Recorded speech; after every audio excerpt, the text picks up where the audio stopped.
Assalamualaikum warahmatullahi wabarakatuh. Kembali bersama channel Ayah Tanto. Mari kita belajar ASPD Literasi Sains tahun 2023 untuk soal bagian yang keempat atau terakhir. Assalamualaikum warahmatullahi wabarakatuh. Mari kita lanjutkan untuk soal berikutnya yaitu nomor 24. Perhatikan teks berikut. Pengawet makanan. Salah satu bahan pengawet yang banyak digunakan adalah asam benzoat. Asam benzoat lebih banyak digunakan dalam bentuk garamnya karena kelarutannya lebih baik daripada bentuk asamnya.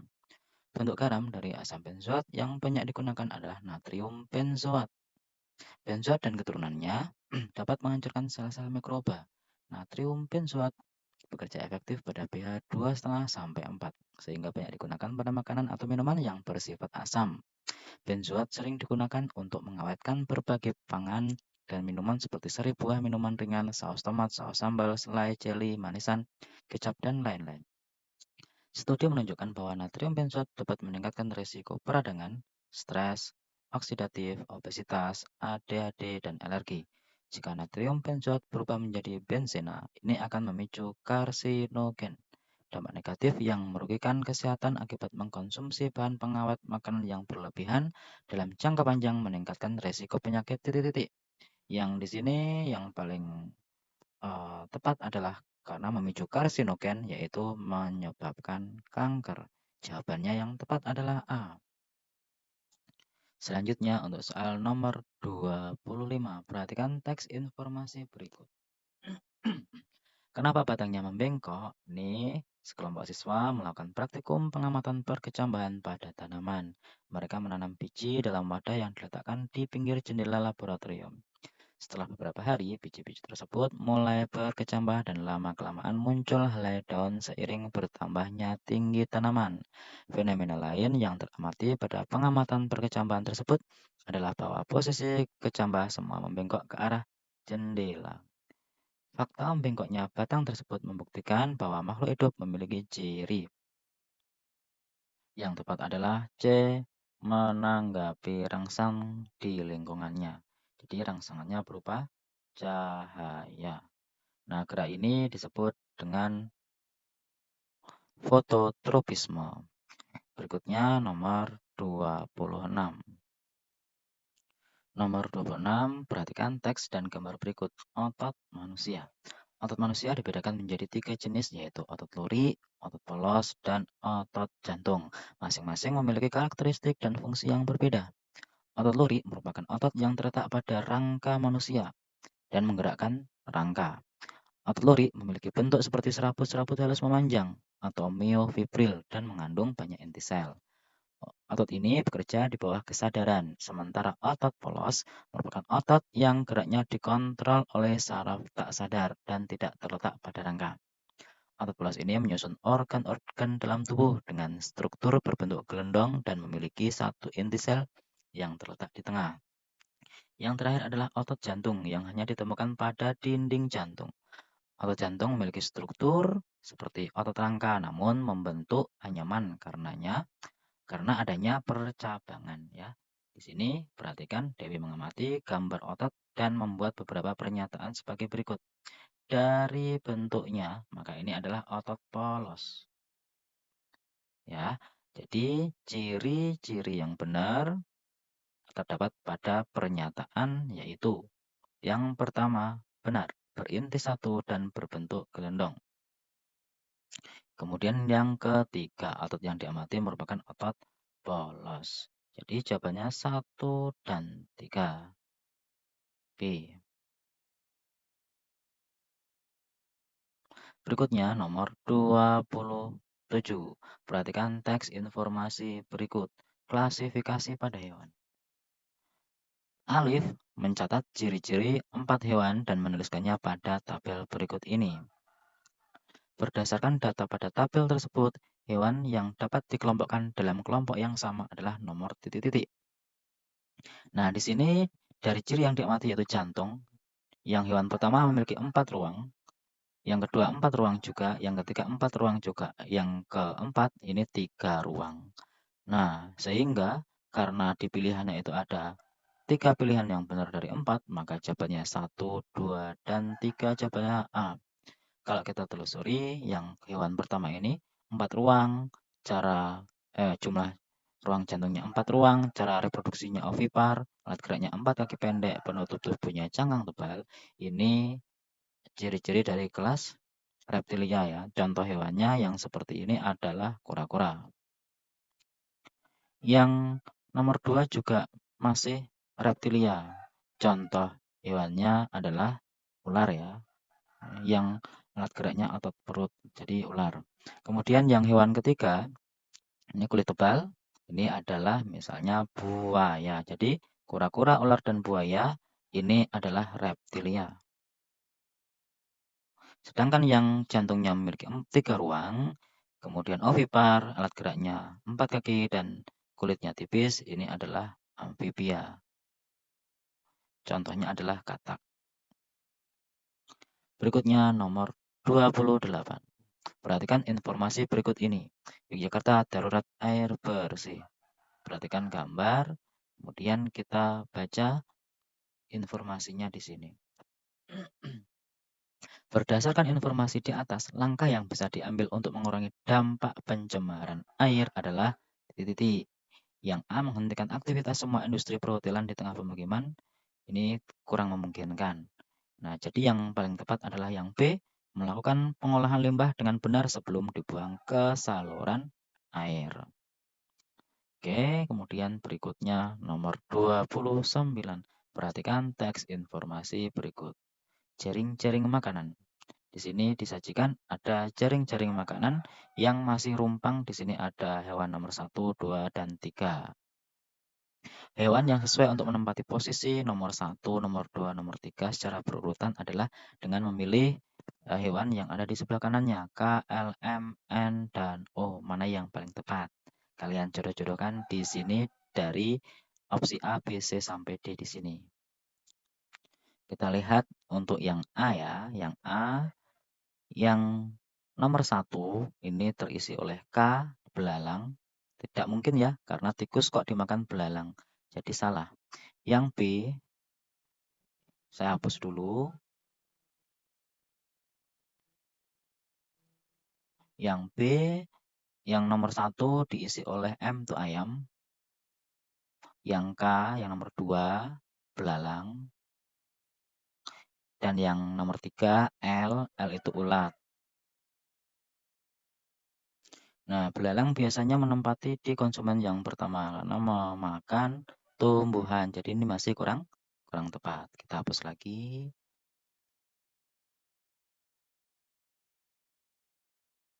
Sekarang yang C. Untuk posisi nomor 1 itu L, ulat. Kurang tepat ya. Oke. Kemudian yang D sekarang. Nomor 1 itu O. O itu burung hantu. Ini diganti burung hantu. Kemudian N itu katak. Nomor 2 dan nomor 3-nya adalah K. K itu belalang. Oke, jadi yang paling tepat adalah yang D, O, N, dan K. Soal nomor 30. Perhatikan teks informasi teknik menendang bola. Pertanyaannya adalah persendian dan tulang dalam gerakan menendang seperti terlihat pada gambar yang dilingkari adalah titik-titik. Yang dilingkari bagian siku pada kaki atau lutut. Lutut. Jadi di sini adalah sendi engsel yang dapat digerakkan ke satu arah menekuk dan lurus. Nah, kemudian dalam gerakan menendang, dari posisi menekuk ke lurus, jadi ini meluruskan, maka yang bergerak, yang bekerja adalah yaitu tulang paha dan tulang kering. Jadi B, tulang paha itu adalah yang atas, nih, dan tulang kering adalah yang bagian bawah depan. Kemudian soal nomor 31. Perhatikan teks dan gambar berikut ini. Perjalanan makanan. Terdapat gambar alat pencernaan makanan dan ditunjukkan huruf P yaitu lambung. Nah, proses pencernaan secara kimiawi yang terjadi di bagian yang ditunjuk, di sini hurufnya P, di sini hurufnya R. Maksudnya sama mungkin ya, yaitu P. Maka yaitu yang benar adalah di lambung ada pepsin dan renin. Tripsin ada di usus halus, ya, amilase juga ada di usus halus. Oke, kita lihat jawaban A dan jawaban D. Yang paling tepat adalah yang D, mencerna protein menjadi peptida yang lebih kecil dengan bantuan enzim pepsin. Berikutnya nomor 32. Perhatikan teks dan gambar berikut ini. Cara kerja jantung. Lihat gambar jantung. Di sini ada bagian P, Q, R, dan S. Proses yang terjadi ketika bagian yang ditunjuk dengan huruf Q berkontraksi adalah titik-titik. Q di sini adalah bilik kiri.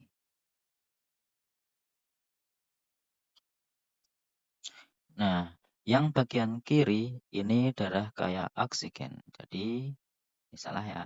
Jadi yang dipilih darah kaya oksigen akan mengalir ke seluruh tubuh. Nah, pada saat Q berkontraksi, maka P relaksasi. P relaksasi. Jadi jawabannya adalah B. Berikutnya nomor 33. Kapasitas paru-paru.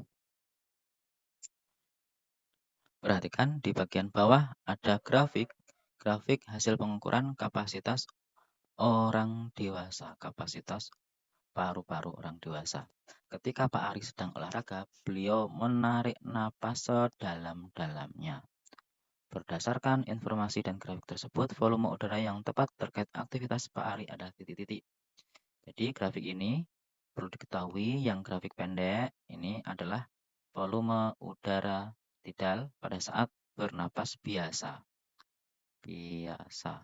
Sedangkan yang menarik napas berarti menghirup sedalam-dalamnya yang grafik ke atas. Jadi dari 3000 sampai batas ini itu antara 4000 sampai 5000 berarti di sini 4500. Maka kalau dikurangkan maka dari sini ke sini itu 4500 dikurangi 3000 hasilnya 1500. Itu adalah cadangan inspirasi. Jadi yang huruf K. Maka yang tepat adalah cadangan inspirasi K sebesar 1500 ml. Berikutnya nomor 34. Tentang fungsi ginjal. Perhatikan gambar ginjal. Bagian ginjal yang berfungsi untuk menyaring darah dan tempat penyerapan kembali zat yang masih bermanfaat bagi tubuh secara berurutan ditunjukkan oleh nomor titik-titik. Jadi menyaring darah ada di bagian nefron, yaitu di glomerulus, ada di bagian kulit ginjal. Nah, di sini letaknya di korteks ya, korteks. Ada di nomor 1. Sedangkan yang penyerapan kembali, yang zat yang masih bermanfaat itu ada di nefron, yaitu di bagian tubulus contortus proximal (TKP). Nah, di sini ini ada di lapisan yang di bawahnya korteks, yaitu di medula. Ya, jadi yang tepat adalah A1 dan 2. Nomor 35, perhatikan informasi berikut. Endometriosis merupakan kondisi yang sering ditemui pada wanita. Endometriosis termasuk kelainan yang timbul ketika jaringan yang membentuk lapisan endometrium tubuh di luar rongga rahim. Jaringan ini tumbuh di ovarium, usus, dan pada jaringan yang melapisi panggul. Atas pengaruh hormonal dalam siklus menstruasi menyebabkan jaringan yang salah tempat tadi menjadi nyeri dan atau meradang dan membesar hingga membentuk kista. Pertumbuhan jaringan dapat menyebabkan masalah kesuburan akibat perlengketan, nyeri haid yang berat, benjolan perut yang dapat mengganggu aktivitas sehari-hari. Perhatikan gambar organ reproduksi wanita. Bagian organ reproduksi wanita yang paling terganggu karena menderita penyakit seperti informasi tersebut adalah titik-titik. Jadi jawaban Yang tepat adalah yang nomor 4, yaitu ovarium. Jadi tadi dikatakan bahwa endometriosis itu adalah kondisi di mana jaringan yang mirip dengan lapisan dalam rahim atau endometrium tumbuh di luar rahim, seperti di ovarium, miot, kemudian bisa di tuba falopi, atau di organ-organ lain di dalam rongga perut.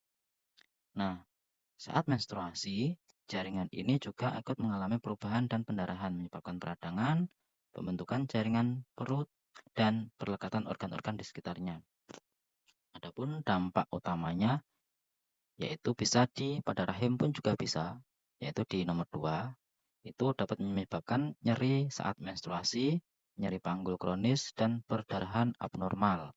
Kemudian yang kedua di ovarium dapat menyebabkan pembentukan kista, endometriosis, yang dapat merusak fungsi ovarium. Kemudian yang ketiga bisa di tuba falopi di sini dapat menyebabkan perlekatan dan penyumbatan sehingga mengganggu proses pembuahan. Demikian untuk pembahasan nomor 35. Berikutnya nomor 36. Perhatikan teks infografis berikut ini. Reproduksi aksesual paramecium. Paramecium merupakan salah satu anggota Ciliata yang paling terkenal. Paramecium termasuk organisme uniseluler soliter, yaitu bersel tunggal dan tidak berkelompok, yang umumnya hidup di air tawar yang banyak mengandung sisa-sisa tumbuhan, misalnya pada air rendaman jerami. Bentuk sel paramecium seperti sandal dengan ukuran kira-kira 250 mikron. Silia atau rambut getar pada paramecium berfungsi sebagai alat gerak, terdapat di seluruh permukaan tubuhnya. Reproduksi paramecium biasanya aseksual, meskipun seksual juga bisa terjadi. Reproduksi aseksual biasanya dengan membelah diri. Jadi, dari satu sel menjadi 2 sel anak.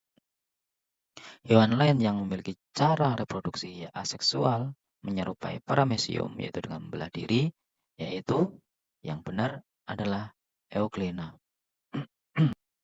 Nah, sedangkan yang lainnya ini dengan pertunasan. Oke. Berikutnya nomor 37, mencangkok tumbuhan. Perhatikan cara mencangkok tanaman yang benar. Nah, kemudian di bagian bawahnya, Andi sedang bantu ayahnya mencangkok mangga seperti gambar. Ketika dia sedang mempelajari jaringan pada tumbuhan dan mengamati gambar penampang melintang pada batang, dia baru tahu bahwa ada beberapa jaringan yang harus dihilangkan agar tidak berfungsi dan merangsang pertumbuhan akar. Kemudian Andi membuat beberapa pernyataan. Dari 4 pernyataan tersebut, pernyataan yang benar adalah titik-titik. Kita lihat yang nomor 1. K merupakan jaringan epidermis yang harus dihilangkan karena dapat menghambat pertumbuhan akar. Lalu yang nomor 2, L, ini merupakan jaringan phloem yang harus dihilangkan agar zat makanan hasil fotosintesis terhenti di daerah pemotongan dan merangsang pertumbuhan akar. Kemudian yang nomor 3, M, ini merupakan jaringan xilem tidak dihilangkan agar tetap mengangkut air yang akan digunakan oleh daun sebagai bahan pembentukan makanan. Dan yang keempat, N, ini merupakan jaringan kambium yang harus dihilangkan agar tidak terus membelah dan membentuk phloem baru. Nah, kita lihat di sini nama bagian-bagian jaringan ini terlebih dahulu supaya nanti benar salahnya di sini namanya dengan yang ditunjuk. Ini benar apa salah. Saya bukakan ini tadi phloem ya, kemudian yang ini xilem, kemudian kambium yang di tengah, dan yang di pinggir epidermis, dan di sini ada sclerenchyme atau fiber. Nah, di sini juga disebutkan bahwa yang ini juga sclerenchyme juga atau fiber gitu ya. Nah, dari sini kita lihat yang tadi, kalau yang ditanyakan itu hanya yang harus dihilangkan, maka yang harus dihilangkan itu adalah phloem dan kambiumnya itu, gitu ya. Namun karena yang ditanyakan adalah pernyataan yang benar, ini sepintas 1 sampai 4 ini benar semuanya, begitu. Tapi yang paling benar itu adalah 1 dan 4 loh, kenapa? Nah, yang pertama ini K, jaringan epidermis betul. Ini dihilangkan juga karena menghambat pertumbuhan akar gitu ya. Kemudian yang nomor 2 ini L, jaringan phloem. Di sini karena gambarnya kurang begitu jelas karena antara phloem dan sclerenchyme itu sangat berdekatan gitu ya, sangat berdekatan, tipis itu. Maka kita cari jawaban yang lebih tepat lagi gitu ya. Kemudian yang nomor 3, karena di sini nggak ada yang 1, 3, dan 4, maka ya yang dijawab adalah 1 dan 4. Yang 3 itu juga benar. Silem tidak dihilangkan. Silem tidak dihilangkan. Agar tetap mengangkut air yang akan digunakan oleh daun. Gitu ya. Jadi ini juga benar juga. Oke, berikutnya nomor 38. Seorang siswa melakukan percobaan fotosintesis seperti berikut ini. Lihat percobaan 1 di tempat terang dan percobaan 2 di tempat yang teduh. Kemudian, setelah dibiarkan selama 30 menit, teramati adanya gelembung. Yang tempat teduh, sedikit gelembung, ya sedikit. Yang di tempat terang atau di cahaya matahari langsung, ini banyak gelembung. Oke, pernyataan yang tepat terkait percobaan tersebut adalah yang betul adalah di tanaman yang mendapat sinar matahari lebih cepat berbunga karena proses fotosintesisnya berlangsung sempurna. Selanjutnya nomor 39, kelengkeng terbaik. Perhatikan di sini. Penyebaran gen dapat terjadi jika ada persilangan atau perkawinan antar individu yang memiliki ciri berbeda dalam suatu populasi. Persilangan monohibrid merupakan persilangan dengan satu sifat beda, sedangkan persilangan hibrid merupakan persilangan dengan dua sifat beda. Kelengkeng biji kecil daging tebal lebih disukai. Jadi yang biji kecil daging tebal itu yang lebih disukai. Gani sudah melakukan persilangan beberapa kali, namun belum mendapatkan hasil seperti yang diinginkan. Dari uji coba persilangan yang dilakukan, Gani mengetahui bahwa sifat biji besar dominan terhadap biji kecil. Jadi yang biji besar yang dominan. Dan daging tipis dominan terhadap daging tebal. Kemudian Gani mencoba melakukan persilangan kembali dengan cara menyilangkan tanaman kelengkeng biji besar daging tebal, B besar B kecil T kecil T kecil, dengan tanaman kelengkeng biji kecil daging tipis, B kecil B kecil T besar T kecil. Berdasarkan persilangan yang dilakukan Gani tersebut, persentase kelengkeng yang disukai masyarakat adalah titik-titik.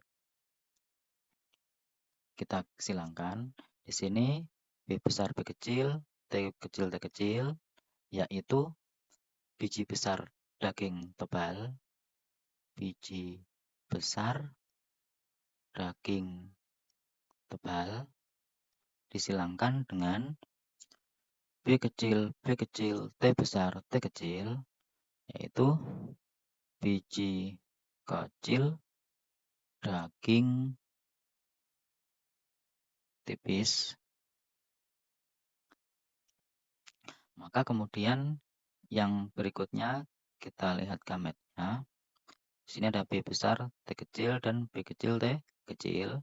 Yang ini B kecil T besar dan B kecil T kecil. Sehingga diperoleh keturunannya yaitu dari ini dan ini, maka diperoleh B kecil, B besar B kecil, T besar T kecil.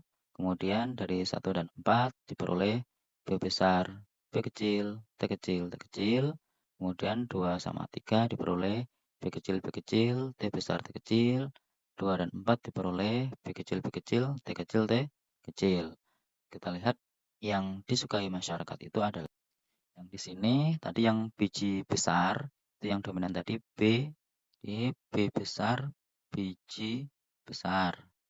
Kemudian yang T besar itu daging tipis. Sehingga yang biji kecil berarti B kecil B kecil, daging tebal itu berarti T kecil T kecil. Jadi persentasenya adalah 1/4 bagian ya, jadi atau 25%. Maka jawabannya adalah D, 25%. Berikutnya soal nomor 40. Perhatikan teks informasi berikut. Vaksin sebagai produk bioteknologi. Vaksin adalah produk biologis yang diberikan kepada seseorang untuk memperkuat sistem kekebalan tubuh mereka terhadap serangan bakteri dan kuman penyakit. Vaksin dapat terdiri dari bibit penyakit tertentu yang telah dilemahkan atau komponen antigen dari suatu bibit penyakit tertentu.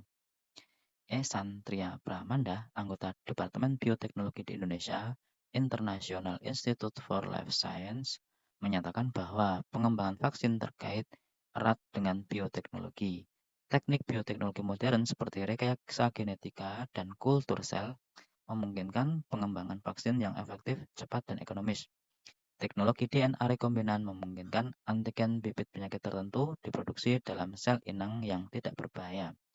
Alternatif pemanfaatan produk bioteknologi seperti dipaparkan pada teks informasi tersebut adalah untuk titik-titik. Nah, jadi vaksin itu diberikan untuk memperkuat sistem kekebalan, ya. Jadi bukan untuk menyembuhkan. Maka yang betul adalah B, mencegah. Mencegah, oke? Demikian bahasan soal ASPD 2023. Terima kasih. Assalamualaikum warahmatullahi wabarakatuh.